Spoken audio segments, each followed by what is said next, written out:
Not knowing your history is like being a leaf and not knowing it's part of a tree.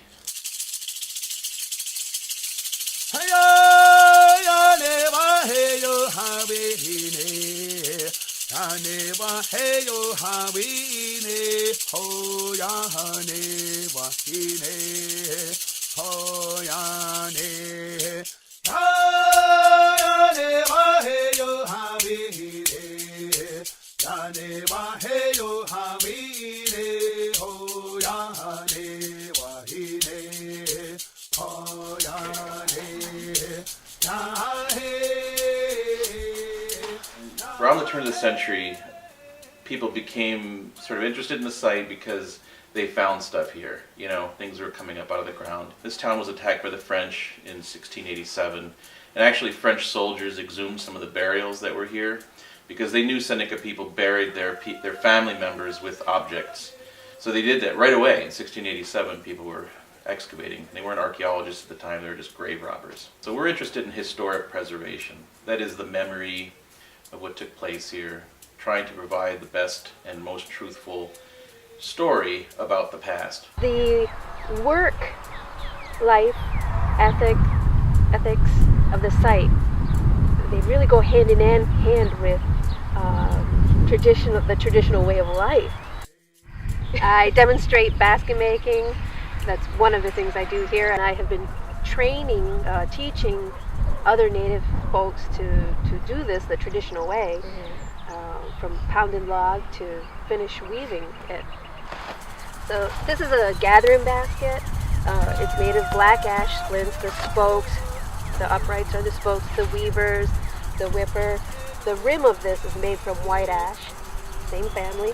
This is a strong basket. It's meant to last years and years, hopefully decades.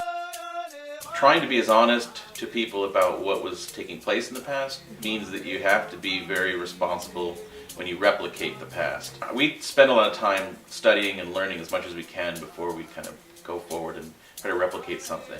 We really focus on sort of 3 areas of study. Certainly archaeology, if possible, is one. And maybe it's objects that came directly from the ground here. But some of the objects that we know people produced here really don't have an archaeological example that we can go by. Sometimes it's only a fragment of an example. We rely on imagery in some cases, so illustrations or drawings which were done at the time, which might help us provide clues for what an object might be. Maybe it's some kind of an ornament that somebody's wearing or a style of clothing. And then lastly, we rely on oral history. So these are the kind of like basic understandings that were passed on, you know, from generation to generation, and those understandings can help us even kind of discover clues to the past. This is called a tump line, or a burden strap, and it's a fairly pedestrian object. It's designed to carry things, right? They would maybe hang a cradle board from their back, and the woman would use this strap across the hairline to hold things. And that's, you know, that could be accomplished with anything really, but Seneca people chose to decorate them and make them as beautiful as they could. And so it sort of becomes a vector for artistic expression. I had to just look at original objects, study them very carefully, you know, under a microscope, and sort of with some practical understanding already of twining, and some of the work that was done maybe in around 1900 by some anthropologists helped me to really kind of suss out the process. Our visitors, they're coming in with a range of pre-existing notions about people in general, Indian people, Native Americans, you know. And, you know, on one end of the spectrum, there's the fullest, you know, archaic, stereotypical, sort of Disney-fied impression of Native people. And when they come here, they're expecting feathers and bells and things like that, right?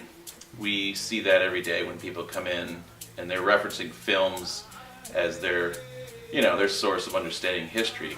And then on the other hand, we have highly educated visitors who are coming. We have local colleges come in, and they want us to help teach their class and students a little bit about archaeology, a little bit about history, a little bit about material culture, you know. So that, I mean, our visitation ranges. When we have sort of this low information visitor, we're really working from a real basic perspective.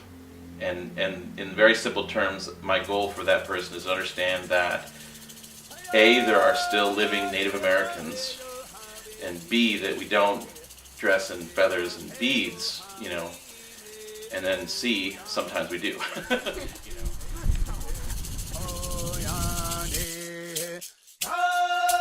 Studying history is so important for people today, and it's especially important for Native people. Because if you talk to Native people across the country, a lot of them can't tell you about the history. They can't tell you about how life was like for their ancestors growing up, or their different cultural traditions and other things like that. So it's important to learn about them, because history, along with culture and language, gives you a sense of identity. It gives you a much deeper understanding of what it means to be a Native person today, because you can have that sort of perspective.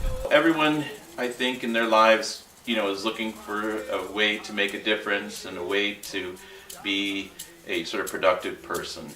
And for a long time, I thought art was going to be my pursuit. But, you know, I married a woman and I started to have children, and these are Haudenosaunee kids. As I realized that I needed to take my job seriously so that they have a correct understanding of their past. So I wanted to make this place, you know, the best it can be for my children, so that they have the best understanding of their past, and it will sort of buoy them into their future.